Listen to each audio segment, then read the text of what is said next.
সূরা নাবা হচ্ছে, নবী করিম সাল্লাল্লাহু আলাইহি সাল্লাম বলেছেন, কেউ যদি দুনিয়ায় বেঁচে থাকা অবস্থায়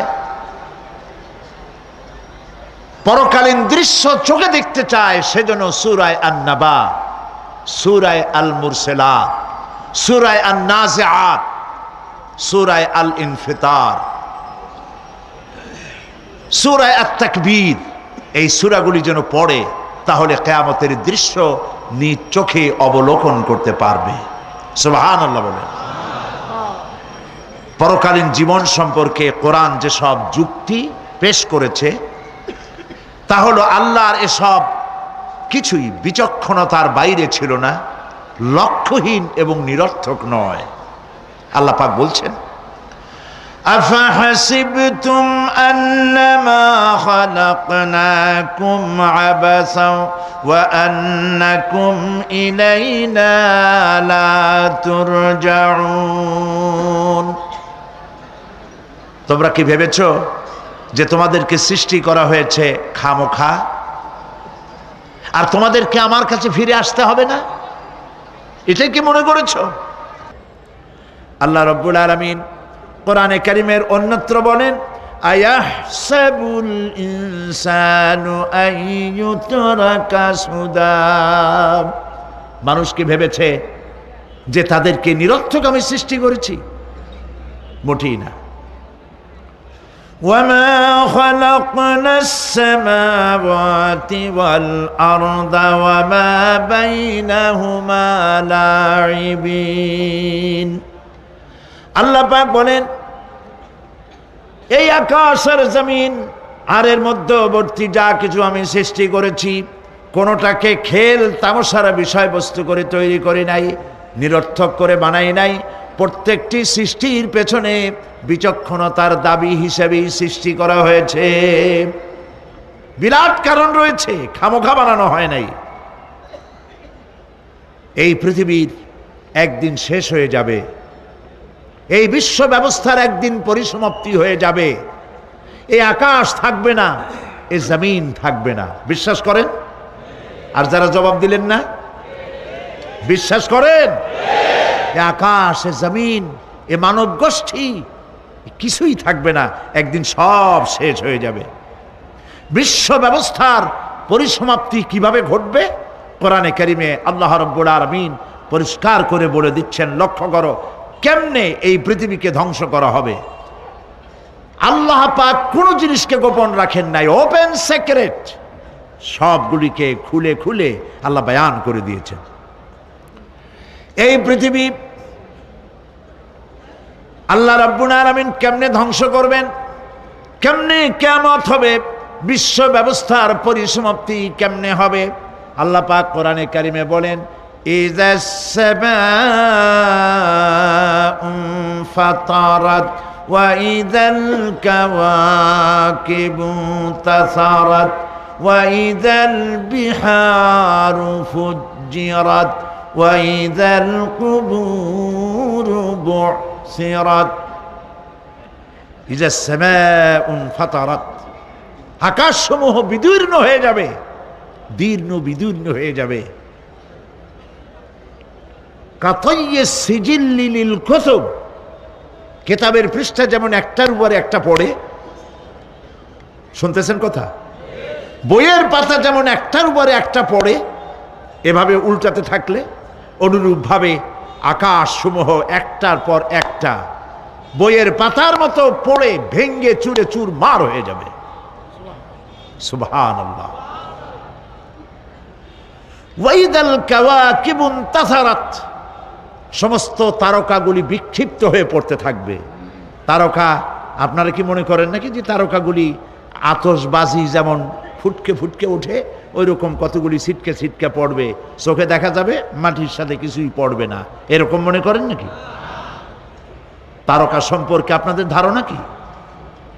বিশাল তারকা, কত তারকা!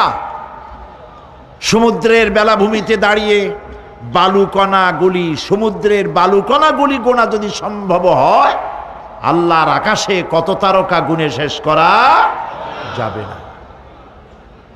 এ তারকা এতটুক নয়, যতটুক আপনি দেখেন, বিশাল তারকা। যে সূর্য পৃথিবীর চাইতে 13 লক্ষ গুণ বড়, এরকম 1.5 থেকে 2 অথবা 3 কোটি সূর্য খাইয়া পেটের মধ্যে হজম করতে পারে এমন হাজার হাজার বিলিয়ন বিলিয়ন তারকা আল্লাহ পাক গ্যালাক্সির মধ্যে পয়দা করে রেখেছেন। এগুলি যখন ছিটকা পড়তে থাকবে পৃথিবীর উপরে, ওয়াইদাল কাওয়াকিবুন তাসারাত, সমস্ত তারকাগুলি বিক্ষিপ্ত হয়ে পড়তে থাকবে। ওয়াইদাল বিহারু ফুজ্জিরাত, সমুদ্রগুলি দীর্ণ বিদীর্ণ হয়ে যাবে, সমুদ্রের পানিগুলি নিঃশেষিত হয়ে যাবে, তলদেশ ফেটে যাবে এবং তলদেশ থেকে অগ্নি উদ্গীরণ হতে থাকবে, সমুদ্রের তলদেশ থেকে। বিশ্বাস করেন? এই মাটির মধ্যে আছে না আগুন, পাথর পোড়াইয়া আলকাত্রার মতো লাভা বানাই দিতে পারে এমন প্রচন্ড উত্তপ্ত আগুন রয়েছে মাটির ভেতরে। সমুদ্রের পানিসমূহ নিঃশেষিত হয়ে যাবে, দীর্ণ বিদীর্ণ হবে, সেখানে আগুন জ্বলতে থাকবে। কি ভয়াবহ দৃশ্য হবে! আর কবরের মধ্যে যা কিছু আছে কবরগুলি তা উদ্গীরণ করে দেবে। অন্য সূরার মধ্যে আল্লাহ পাক বলছেন, ইযাশ শামসু কুমিরাত ওয়া ইযান নুজুমুন কাদারাত ওয়া ইযাল জিবালু সুজ্জিরাত। যখন সূর্যকে ঢেকে দেওয়া হবে, বিশাল সূর্যটা হারায় যাবে আর তারকাগুলো বিপর্যস্ত হয়ে যাবে, পাহাড়গুলিকে চালিয়ে দেওয়া হবে। فَإِذَا النُّجُومُ طُمِسَتْ وَإِذَا السَّمَاءُ فُرِجَتْ وَإِذَا الْجِبَالُ نُسِفَتْ। যখন তারকা স্থিমিত হয়ে যাবে, তারকাগুলিতে কোনো আলো থাকবে না, আসমান বিদীর্ণ হবে, পাহাড় সমূহ উড়ে দেওয়া হবে। সুবহানাল্লাহ বল। পাহাড়গুলি উড়ায় দেওয়া হবে। অবস্থা লক্ষ্য করেন, আকাশ ভেঙে ভেঙে পড়তেছে, তারকাগুলি বিক্ষিপ্ত হয়ে পড়তেছে, সব সমুদ্রের পানি শেষ হয়ে গিয়েছে, সমুদ্রের তলদেশ ফেটে ফেটে অগ্নি উদ্গীরণ করে দিচ্ছে, সূর্য ঢাকা পড়ে গেছে। মহান আল্লাহ রাব্বুল আলামিন বলেন, শুধু সূর্য ঢাকা পড়বে না, মানুষেরা দেখতে পাবে فَإِذَا بَرِقَ الْبَصَرُ وَخَسَفَ الْقَمَرُ وَجُمِعَ الشَّمْسُ وَالْقَمَرُ। যখন চক্ষু বিস্ফারিত হবে, মানুষের চোখগুলি ছানা বড়া হয়ে যাবে। এই দৃশ্য দেখে চাঁদে আলো নাই, সূর্যতে আলো নাই, চাঁদ আর সূর্য দুটি একাকার হয়ে যাবে। আল্লাহ পাক বলছেন, ওয়া হুমিলাতিল আরদু ওয়াল জিবালু ফাদুক্কাতা দাক্কাতান ওয়াহিদা। জমিন আর পাহাড়গুলোকে এর মধ্যে সংঘর্ষ বাঁধিয়ে দেওয়া হবে, পাহাড়গুলি উঁচু করে মাটির উপরে আছাড় মারা হবে, একই আঘাতে পাহাড়গুলি চূর্ণ বিচূর্ণ হয়ে যাবে। সুবহানাল্লাহ। এই কথার মধ্যে কোনো ভুল আছে? কেবলমাত্র কাফের, বেঈমান, তাদের কলিজা এ কথা ভয়ের সৃষ্টি না করতে পারে। ঈমানদারদের কলিজা ফেটে যাওয়ার কথা। কি ভয়াবহ দৃশ্য! তারকা পড়তেছে, আকাশ ভাঙতেছে। খালি রাশিয়ার একটা রকেট বহু বছর পর্যন্ত মহাশূন্যে উঠতেছিল, একদিন পত্রপত্রিকায় দেখতে পেলাম ওইটা ভাঙে পড়বে, ওইটার মেয়াদ শেষ হয়ে গেছে, ভাঙে পড়বে। বিশ্ব মহাচিন্তায় পড়ে গেল, কোন দেশে পড়বে? যদি কোনো দেশের উপরে পড়ে সে দেশ শেষ হয়ে যাবে, বিল্ডিং, মানুষ, স্থাপনা সব চূর্ণ বিচূর্ণ হয়ে যাবে, ভয়তে অস্থির। রাশিয়ার বিজ্ঞানীরা চেষ্টা করলো সেটাকে সরাইয়া কোনো জমিনে যাতে না পড়ে মহাসমুদ্রে ভালাবার জন্য চেষ্টা করতে লাগলো। মনে আছে ঘটনা আপনাদের? পত্রপত্রিকা যারা পড়ে মনে থাকারই কথা। রাশিয়ার একটা রকেট, এটার কত বড় হবে, ওইটা ভেঙে চুরে পড়বে, সে ভয়তে দুনিয়া অস্থির। আর আল্লাহ পাক বলছেন, এতে কোনো সন্দেহ নাই, আকাশ একটার পর একটা ভেঙে চুরে চুরমার হয়ে পড়তে থাকবে, তারকাসমূহ বিক্ষিপ্ত হয়ে পড়বে, দরিয়া দীর্ণ বিদীর্ণ হয়ে যাবে, চন্দ্র আর সূর্য ধাক্কা লেগে একাকার হয়ে যাবে, চাঁদে আলো নাই, সূর্যে আলো নাই, অন্ধকার এক বিভীষিকাময় পূর্ণ হয়ে যাবে গোটা বিশ্ব। পাহাড়গুলো উঁচু করে মাটির উপরে আছাড় মারা হবে, এক ধাক্কায় পাহাড়গুলো ভেঙে চুরে চুরমার হয়ে যাবে। সুবহানাল্লাহ। এই অবস্থা যখন, এই ভয়ঙ্কর পরিস্থিতি যারা লক্ষ্য করবে, আল্লাহ রাব্বুল আলামিন বলেন, মানুষেরা ভয় অস্থির হয়ে দৌড়দৌড়ি আরম্ভ করবে। ইয়াকুলুল ইনসানু ইয়াউমাইদিন আইনাল মাফার। মানুষেরা পাগলের মতো শুধু দৌড়াদৌড়ি করবে আর বলবে, পালাবো কোথায়, ভাগবো কোথায়, কোথায় যাব?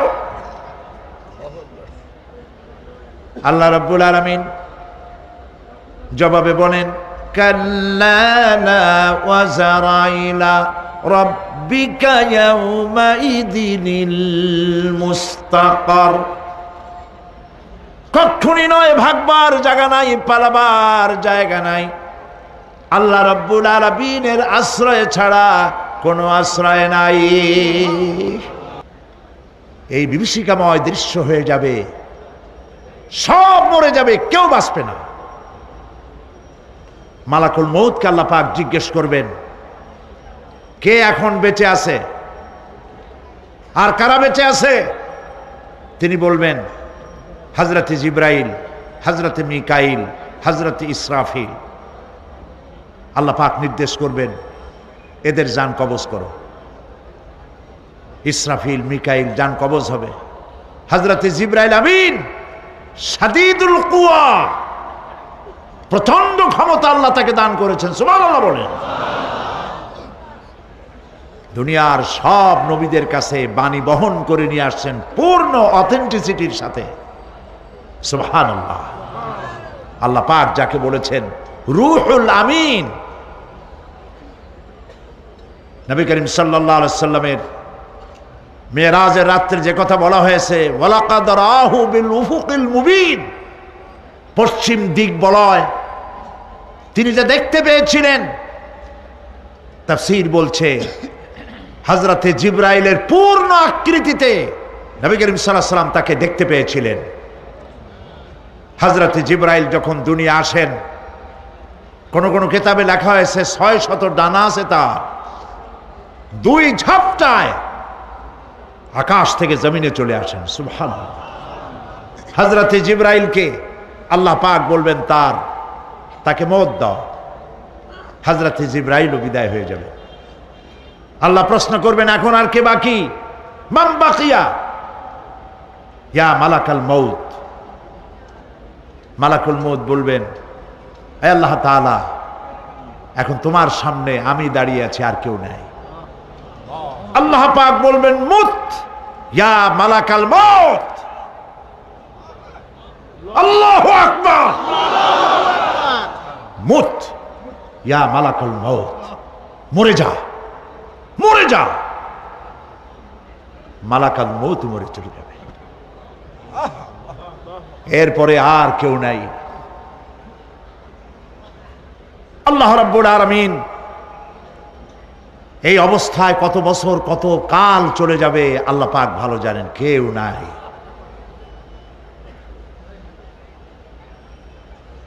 আজকের রাজত্ব কার? আল্লাহ প্রশ্ন করবেন, আজকের রাজত্ব কার? আল্লাহ পাক আওয়াজ দিবেন, বলবেন, আজকের রাজত্ব কার?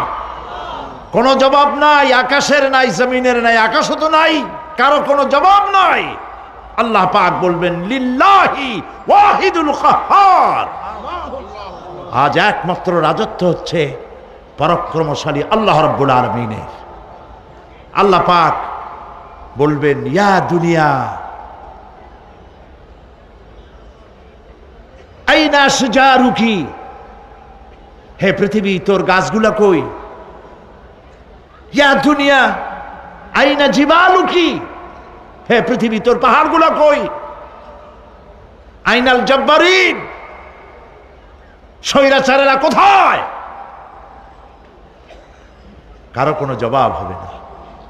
আল্লাহ পাক এরপরে আবার মানুষগুলিকে চিন্তা করবে, সুবহানাল্লাহ, ওয়া ইযাল কুবুরু বু'থিরাত, যা কিছু মাটির মধ্যে লুক্কায়িত ছিল সবগুলি আল্লাহ পাক বের করে নিয়ে আসবেন।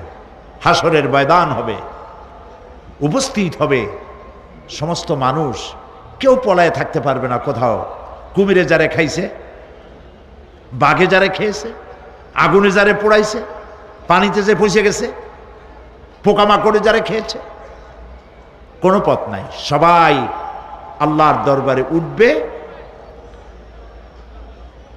পায়ে জুতা নাই, মাথায় কাপড় নাই, পরনে কোনো কাপড় চোপড় নাই, উলঙ্গ উলাঙ্গিনী।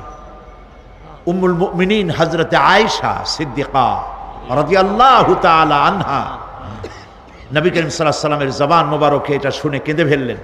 বললেন, ইয়া রাসূলুল্লাহ, আমারও কি সেই অবস্থা হবে? তিনি বললেন, হ্যাঁ। উম্মুল মুমিনিন বললেন, ইয়া রাসূলুল্লাহ, তখন কি আমার শরম হবে না? আল্লাহর নবী বললেন, কিয়ামতের এই বিভীষিকাময় দৃশ্য দেখে মানুষের দিকে তাকাবার কোনো হুঁশ থাকবে না। সব মানুষ উপরের দিকে তাকায় থাকবে, নিচে তাকাবার কারো কোনো ক্ষমতা থাকবে না। মানুষ অস্থির হয়ে যাবে। সেই হাসরের ময়দান, বিচারক আল্লাহ রাব্বুল আলামিন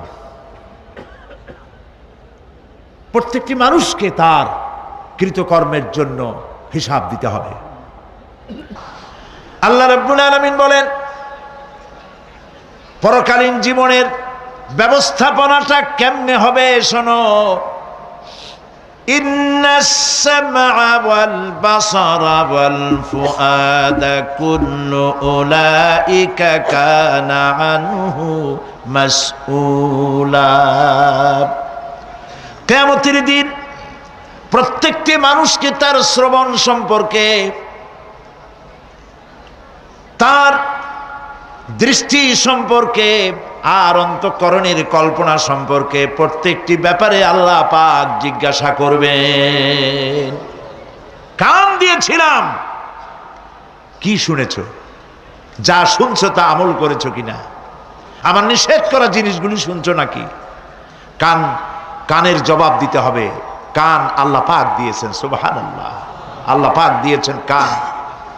এই কান দুটো যার নাই, কান আছে শুনতে পায় না, কত বড় কষ্টে আছে সে। মানুষে চিল্লায় কথা কয়, সে বুঝেই না। আছে না এমন?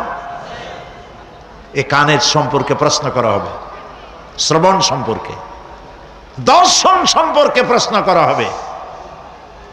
যা দেখতে নিষেধ করেছি সেগুলো দেখছো নাকি?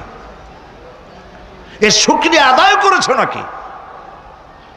দুটি চোখ, এর শুকর আদায় করা কি সম্ভব ভাই? আদায় করা সম্ভব? এই দুটি চোখ যদি না থাকতো, আমার গর্ভধারিণী মাকে দেখতে পারতাম না।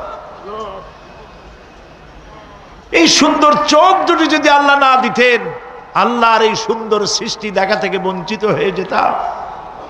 আল্লাহকে বলি, মনিব, হে বিশাল আকাশের মালিক, তুমি দয়া করে না চাইতে আমাদের শরীরে যা দিছো নিয়ামত, মৃত্যুর আগে ছিনায় নিও না।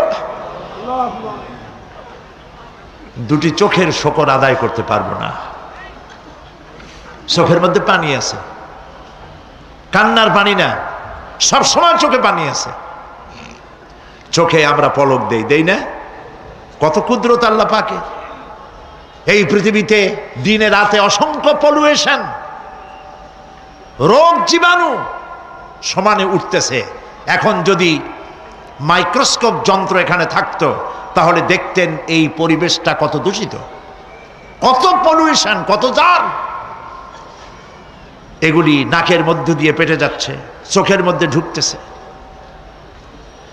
ক্রমাগত চোখের ভিতরে ধুলাবালি ঢুকবে, আর পরিষ্কারের কোনো ব্যবস্থা যদি না করা হয় চোখের দৃষ্টি নষ্ট হয়ে যেতে পারে। এই জন্য আল্লাহ রাব্বুল আলামিন চোখের ভিতরে মেডিসিন রূপী এক প্রকারের পানি রেখেছেন, আর অটোমেটিক চোখের পাতা ওঠানামা করে প্রতি মুহূর্তে চোখকে ক্লিন করে দিতেছে। এই চোখ সম্পর্কে আল্লাহ রাব্বুল আলামিন প্রশ্ন করবেন, অন্তঃকরণ সম্পর্কে প্রশ্ন করবেন। জবাব দেওয়া সেদিন বড়ই কঠিন হয়ে যাবে। এই জন্য আল্লাহ রাব্বুল আলামিন দুনিয়াবাসীকে সতর্ক করে দিচ্ছেন। তিনি আরো বলছেন, ওয়ালাকাদ খালাকনাল ইনসানা ওয়া না'লামু মা তুওয়াসবিসু বিহি নাফসু ওয়া নাহনু আকরাবু ইলাইহি মিন হাবলিল ওয়ারিদ। মানুষ সৃষ্টি করেছি আমি, তার অন্তঃকরণে কি চিন্তা হয়, কি কল্পনা হয় তাও জানি আমি। আর আমি আমার বান্দার যেই সাহারাগের উপরে মাথাটা খাড়া আছে, এই রোগের চাইতেও আমি বান্দার বেশি নিকটে। আল্লাহ পাক গোপন রাখেন নাই, বলে দিছেন আমি কিন্তু এখানে আছি। সুবহানাল্লাহ। আচ্ছা বলেন তো আল্লাহ কোথায় আছেন? এটি একটি মুশকিলের প্রশ্ন। সাধারণত লোকেরা বলে আল্লাহ সব জায়গায় আছে। এই কথা, এই জবাব সঠিক নয়। আকীদা সাফ হতে হবে। আল্লাহ সব জায়গায় আছে এই কথা সঠিক নয়। যদি আল্লাহ সব জায়গায় থাকেন তাহলে দুনিয়ার সব জায়গা ভালো না, কিছু কিছু খারাপ আছে। তাহলে খারাপ জায়গায়ও থাকতে হয়। নাউযুবিল্লাহ বলেন। আল্লাহ কোথায় আছে এই প্রশ্ন আল্লাহরই করি। সওয়ালে মুকদ্দারের জবাব, পৃথিবীর মানুষ আল্লাহকে প্রশ্ন করবে তুমি কোথায় আছো। রব্বুল আলামিন প্রশ্ন করার আগে জবাব দিয়ে দিয়েছেন, আর রাহমানু আলাল আরশি ইস্তাওয়া। আল্লাহ পাক আরশে আজিমে আছেন। কোথায় আছেন বলেন? এক আঙ্গুল আকাশের দিকে উঁচু করে বলেন আল্লাহ কোথায় আছেন? আরশে আজিমে আছেন। সুবহানাল্লাহ। তবে আরশে আজিমে আছেন যে অবস্থা এমন নয় যে তিনি সাংঘাতিক রকমের কুয়াশার কারণে বাংলাদেশে কি হইতেছে তা দেখতে পান না। সে আল্লাহ রাব্বুল আলামিন সব কথা পরিষ্কার করে বলেছেন, আমি তোমার ঘাড়ের কাছে। তার মানে আল্লাহর ইলম, তার নজর, তার সামা এবং তার বাসার, তার দেখা, তার শোনা, তার ইলম সবটা আমাকে ঘিরে আছে, আমি তার বাইরে নাই। আল্লাহ মানুষকে সতর্ক করতেছেন, মা ইয়ালফিযু মিন কাওলিন ইল্লা লাদাইহি রাকীবুন আতীদ। মানুষ এমন কোনো কথা বলে না যা আমার ফেরেশতারা রেকর্ড করে না রাখে। যা করো তাও লেখা হয়, যা বলো তাও লেখা হয়ে যায়। দুনিয়ায় গোয়েন্দা বিভাগ আছে, আমার দেশে গোয়েন্দা বিভাগ আছে না? কি নাম কত দুই একটা আন্দাজে কইল আছে। CID, DIB, DFI, army intelligence, কত রকম গোয়েন্দা আছে, কত বাহিনী আছে আপনি টের পাবেন না। পাগড়ি একটা বান্ধি আপনার সামনে বসা, আপনি বুঝবেন না যে আপনার আমলনামা রেকর্ড করতেছে ওখানে বসে। আপনি তো মনে করেছেন দরবেশ সাহেব 6 সেল্লা দিয়ে আসছে, কিন্তু তিনি গভর্নমেন্ট অফিসার, আপনার সর্বনাশ করতেছে, আপনি টের পাচ্ছেন না। এইটা যদি মানুষের রাষ্ট্র ঠিক রাখার জন্য দুনিয়ার সরকারের দরকার হয়, তাহলে আল্লাহ পাকের এই বিশাল সাম্রাজ্য রক্ষা করার জন্য আল্লাহর গোয়েন্দা বিভাগ নাই? আল্লাহ রাব্বুল আলামিন তার গোয়েন্দা বিভাগ কাজ করতেছি, আমরা বিশ্বাস করি না, আমরা বুঝতে পারি না, যার জন্য অন্যায়ের মধ্যে লিপ্ত হয়ে যাই। একবার আমি লন্ডন থেকে, লন্ডন শহরে রাত্রে যাচ্ছি, রাত 2টা 2:30 হবে। প্রতিমধ্যে রেড সিগন্যাল জ্বলল, গাড়িটা থামায় দিল, সামনে আর গাড়ি টাড়ি নেই। আমি ড্রাইভারে বললাম যে গাড়ি টাড়ি তো নাই সামনে, আমরা তো ইচ্ছা করলে যেতে পারি। ড্রাইভার বলল পারি, কিন্তু যাব না। কেন যাবেন না? বলল যে এই সিগন্যালের সাথে ক্যামেরা আছে, অটোমেটিক ক্যামেরা। আমি যদি এখান থেকে এটাকে ক্রস করি তাহলে আগামীকাল কোর্ট থেকে আমার নামে চিঠি আসবে। রাত 2:45, এই রঙের গাড়ি, এত নাম্বার গাড়ি, এবং আপনার চেহারা শরীফ এই, আপনি রাত 2:45 সময় রেড সিগন্যাল অমুক এলাকা থেকে ক্রস করেছেন, মেহরবানি করে কোর্টে আসেন আর জরিমানা দিয়ে যান। এই লোকটি এইখানে ক্যামেরা আছে, এটা চোখে দেখছে, সেই জন্য বিশ্বাস করলো। কিন্তু এই ক্যামেরায় স্ন্যাপ নেওয়ার জন্য কোনো ক্যামেরাম্যান নাই, অথচ গাড়ি ক্রস করলেই, ওভার স্পিড করলেই ছবি তুলে ফেলবে। এই বুদ্ধিটা কে দিছেন? যিনি এই বুদ্ধিটা দিলেন তার কাছে এমন কোনো বুদ্ধি নাই যে আপনার আমার অনবরত অটোমেটিক ক্যামেরা দিয়ে জীবনের সব কিছু আমাদের ধরে রাখে, এরকম কোনো ক্যামেরা থাকতে পারে না। পারে কি না? পারে। কিন্তু আমাদের কপাল খারাপ। ওই যে সিগারেটের প্যাকেটে লেখা আছে সংবিধিবদ্ধ সতর্কীকরণ, ধূমপান স্বাস্থ্যের জন্য ক্ষতিকর। প্যাকেটে লেখা আছে, হাতের মুঠায় ধরিয়া সিগারেট ধরে টান মারিয়া উপরে ফু দিয়া তাকায় দেখে ফু যায় কদ্দুর। ওইখানে ক্যামেরার সাথে কোনো মানুষ নাই, ক্যামেরা আছে তাই বিশ্বাস করে, কিন্তু আল্লাহর ক্যামেরাগুলি চোখে দেখে না। ওখানে যেমন রেড বর্ডার আছে, আল্লাহ রাব্বুল আলামিন জীবনের প্রত্যেকটি মোড়ে মোড়ে রেড বর্ডার লাগায় দিয়েছেন। জেনা করো না, একটি রেড সিগন্যাল। মদ পান করো না, আরেকটি রেড সিগন্যাল। মিথ্যা কথা বলো না, আরেকটি রেড সিগন্যাল। অহংকার করো না, আরেকটি রেড সিগন্যাল। বউকে বেপর্দা করো না, আরেকটি রেড সিগন্যাল। সুদ খেও না, ঘুষ খেও না, আরেকটি রেড সিগন্যাল। অসংখ্য রেড সিগন্যাল দিয়ে আল্লাহ পাক বলছেন তিলকা হুদুদুল্লাহ, এই হচ্ছে আল্লাহর বর্ডার, ফালা তাতাদুহা, অতএব আল্লাহর বর্ডারকে ক্রস করো না। কে নিষেধ করেছেন? কে নিষেধ করেছেন? মানুষেরা বিশ্বাস করে না। আল্লাহ রাব্বুল আলামিন কোরআনে কারীমের মধ্যে বলছেন ইয়ালামু খায়িনাতাল আ'য়ুনি ওয়া মা তুখফিস সুদূর। তোমার কথাগুলি রেকর্ড হয়, তোমার কাজগুলি রেকর্ড হয়, এমনকি তোমার মনের ভিতরে যে কল্পনা হয় সেগুলো রেকর্ড হয়। আর চোখে কি লুকোচুরি খেলে আল্লাহ তাও জানতে পারে। সানগ্লাস পরে চোখের ফাঁক দিয়া কারে দেখো, কেউ টের পায় না। টের পায় কে? জোরে বলেন আল্লাহ পাক। মহান আল্লাহ রাব্বুল আলামিন বলেন কোন গুনার কাজ করে, কোন সামান্যতম গুনার কাজ করেও এড়াতে পারবে না, এবং সামান্যতম ভালো কাজ করলেও তাতে পুরস্কার থেকে মাহরুম হবে না। আল্লাহ পাক বলেন ওয়া ইন কানা মিসকালা হাববাতিন মিন খারদালিন আতাইনা বিহা ওয়া কাফা বিনা হাসিবিন। একটি সরিষা পরিমাণ আমলকেও আল্লাহ পাক কিয়ামতে হাজির করবেন। হিসাব নেওয়ার জন্য আল্লাহ পাক বলেন আমি যথেষ্ট। সুবহানাল্লাহ বলেন। হিসাব নেওয়ার জন্য আল্লাহ পাক যথেষ্ট। হযরত ওমর রাদিয়াল্লাহু তাআলা আনহু আমিরুল মুমিনিন, খলিফাতুল মুসলিমিন হযরত ওমর ইবনুল খাত্তাব বলেন রাদিয়াল্লাহু তাআলা আনহু। সুবহানাল্লাহ। কোথা থেকে আল্লাহ কোথায় নিয়ে গেছেন? নবীর হত্যা করতে আসছিলেন, আর আল্লাহ তারে কোথায় নিয়ে গেছেন? সুবহানাল্লাহ।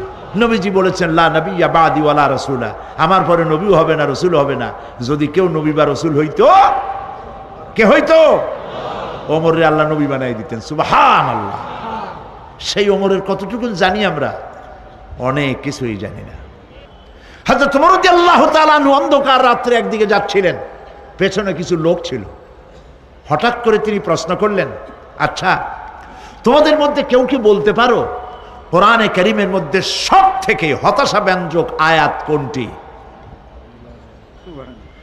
অন্ধকারের ভেতরে একজনে জবাব দিলেন, ফামান ইয়ামাল মিসকালা যাররাতিন খায়রান ইয়ারাহ ওয়া মান ইয়ামাল মিসকালা যাররাতিন শাররান ইয়ারাহ। এর অর্থ হলো, যদি কেউ যাররা পরিমাণ, সরিষা পরিমাণ ভালো কাজ করে কিয়ামতে সেটা দেখতে পাবে, আর যদি সামান্য সরিষা পরিমাণ গুনার কাজও করে, খারাপ কাজ করে, সেটা দেখতে পাবে। এই আয়াতটি যখন নাজিল হয়, এই সূরা যখন নাজিল হয়, হযরতে আবু সাঈদ খুদরি রাদিয়াল্লাহু তাআলা আনহু তিনি রাসূলুল্লাহকে প্রশ্ন করলেন, ইয়া রাসূলুল্লাহ, আল্লাহ যে আয়াত নাজিল করলেন, কিয়ামতের দিন আমি কি আমার এমনকি ছোট্ট পাপও কি দেখতে পাবো? আল্লাহর নবী বললেন, আল্লাহ বলেছেন অবশ্যই দেখতে পাবা। হযরত আবু সাঈদ খুদরি রাদিয়াল্লাহু তাআলা আনহু চিৎকার করে কেঁদে উঠলেন, বললেন, তাহলে তো আমি মরেই যাব। আমার ছোট্ট পাপটাও যদি আমি দেখি কিয়ামতে, আমি তো মরে যাব।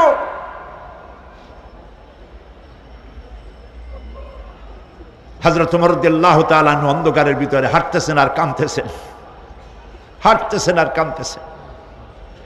কিছু দূর অগ্রসর হয়ে তিনি প্রশ্ন করলেন, আচ্ছা কেউ কি বলতে পারো কোরআনে কারীমের মধ্যে সব থেকে আশাব্যঞ্জক আয়াত কোনটি? পেছন থেকে অন্ধকারের ভেতর থেকে আওয়াজ এলো, লা তাকনাতু মির রাহমাতিল্লাহ, আল্লাহর রহমত থেকে, দয়া থেকে নিরাশ হয়ে যেও না, হতাশ হয়ে যেও না। হযরত ওমর কাঁদতে কাঁদতে জিজ্ঞেস করলেন, তোমাদের মধ্যে আব্দুল্লাহ ইবনে মাসউদ আছে নাকি? হযরত আব্দুল্লাহ ইবনে মাসউদ বললেন, আমি তো বললাম, আমি জবাব দিলাম। সুবহানাল্লাহ। রাইসুল মুফাসসিরিন হযরত আব্দুল্লাহ ইবনে মাসউদ রাদিয়াল্লাহু তাআলা আনহু, তার পা খুব ছোট ছিল। হাদিস শরীফে এসেছে, সাহাবীরা তার পা দেখে একটু মুস্কি মুস্কি হাঁটতেছিল, এত ছোট পা। নবী করিম সাল্লাল্লাহু আলাইহি ওয়াসাল্লাম বললেন, আব্দুল্লাহ ইবনে মাসউদের পা ছোট দেখে হেসো না, কিয়ামতের দিন আব্দুল্লাহ ইবনে মাসউদের ছোট্ট পাটা উহুদ পাহাড়ের চাইতে ওজন বেশি হয়ে যাবে। সুবহানাল্লাহ, সুবহানাল্লাহ। প্রিয় ভাই সব, এই হচ্ছে নবী করিম সাল্লাল্লাহু আলাইহি ওয়াসাল্লাম। তিনি মানুষের সামনে এসব কথাগুলি পরিষ্কার করে বলে দিয়েছেন। সেদিন কোনো উপায় থাকবে না, সেই কিয়ামতের মাঠ। واتقوا يوما لا تجزي نفس عن نفس شيئا ولا يقبل منها شفاعة ولا يؤخذ منها عدل ولا هم ينصرون। সেদিন কেউ কারো সাহায্যে এগিয়ে আসবে না। প্রিয় ভাই সব, অসহায়, এর ইংরেজি হচ্ছে হেল্পলেস। এই পৃথিবীতে আক্ষরিক অর্থে কোনো মানুষ হেল্পলেস হয় না, অসহায় হয় না। কেউ না কেউ সহায় হয়েই যায়, হয় স্বামী, না হয় পিতা, না হয় ছেলে, না হয় মেয়ে, না হয় আত্মীয়, না হয় সরকার। কেউ না কেউ সহায় হয়েই যায়। একেবারে হেল্পলেস এটা পৃথিবীতে হয় না। অসহায় কারে বলে? কিয়ামতের মাঠে মানুষ তা টের পাবে। আল্লাহ তাআলা কিয়ামতের দিন তুমি আমাদেরকে অসহায় করে দিও না। কিয়ামতের দিন তুমি আমাদের জন্য সহায় হয়ে যেও। আল্লাহ পাক বলছেন, সেদিনটি ভয় করো, যেদিন কেউ কারো সাহায্যে এগিয়ে আসবে না, কারো পক্ষে কোনো সুপারিশ গ্রহণ করা হবে না, কারো কাছ থেকে কোনো বিনিময় গ্রহণ করা হবে না। কাউকে কোনো সাহায্যও করা হবে না। ইন্না লিল্লাহি ওয়া ইন্না ইলাইহি রাজিউন। আল্লাহ রাব্বুল আলামিন বলেন, লান তানফাকুম আরহামাকুম ওয়ালা আওলাদুকুম ইয়াউমাল কিয়ামাহ। কিয়ামতের দিন তোমাদের আত্মীয়-স্বজন, তোমাদের সন্তান সন্ততি তোমাদের জন্য কিছু মাত্র কাজে লাগবে না। ইয়াউমা ইয়াফিরুল মারউ মিন আখিহি ওয়া উম্মিহি ওয়া আবিহি ওয়া সাহিবাতিহি ওয়া বানিহি।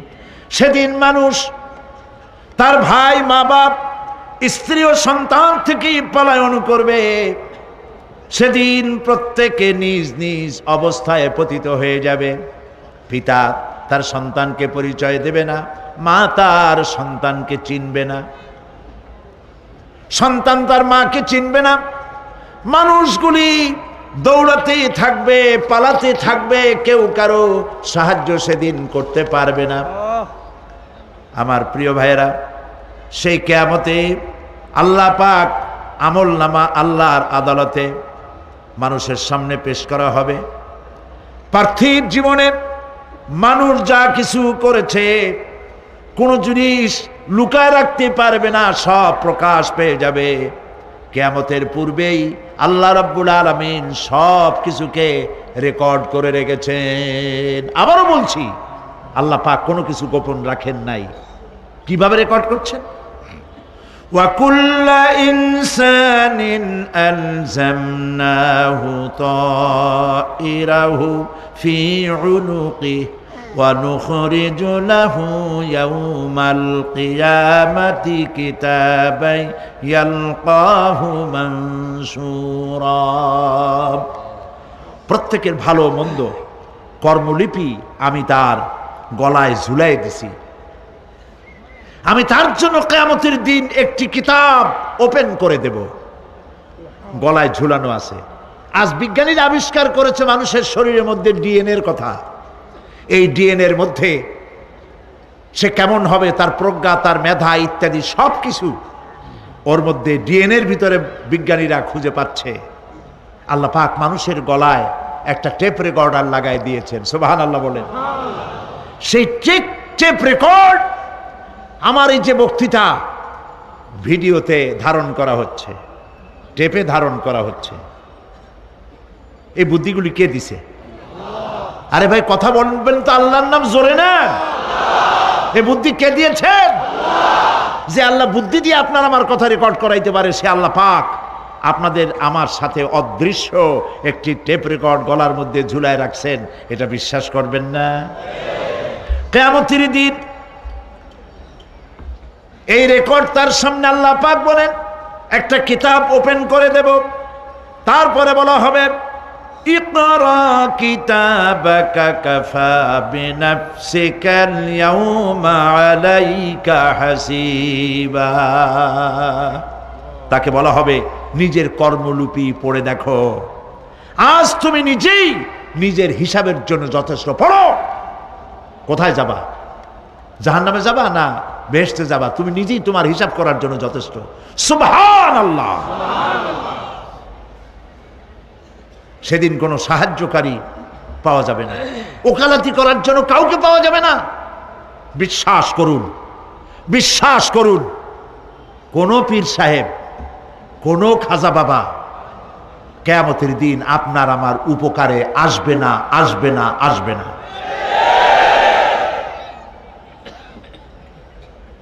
আমল ভালো হবে, আল্লাহ ক্ষমা করবেন। আমল ভালো নাই, পীর সাহেবরা কিচ্ছু করতে পারবেন না। কেউ কেউ মনে করেন পীর সাহেব আমার সুপারিশ করবেন। কিয়ামতের দিন আপনারাই দেখবেন ওনাদের সুপারিশ কে করে। কিয়ামতের দিন আল্লাহ পাক আরো পরিষ্কার করে বলছেন, লান তানফাকুম আরহামুকুম ওয়ালা আওলাদুকুম ইয়াউমাল কিয়ামাহ। কিয়ামতের দিন সন্তান সন্ততি আর সম্পদ কোনো কাজে লাগবে না, এগুলি কোনো উপকার হবে না মানুষের জন্য। আর সেখানে উৎকোচেরও কোনো কারবার চলবে না। এই পৃথিবীতে উৎকোচ দিয়ে অনেক কাম করা যায়, কিন্তু কিয়ামতে চলবে না। আল-ইয়াওমা লা ইয়ানফাউ মালুন ওয়ালা বানুন। সুবহানাল্লাহ, সুবহানাল্লাহ। যেখানে কিয়ামতের দিন ধন, সন্তান, সন্ততি কোনো কাজে লাগবে না। আল-ইয়াওমা তুজজাউনা মা কুনতুম তা'মালুন। আজকে শুধুমাত্র তোমরা যা আমল করেছিলে আর সেরূপ তোমাদেরকে প্রতিফল দেওয়া হবে।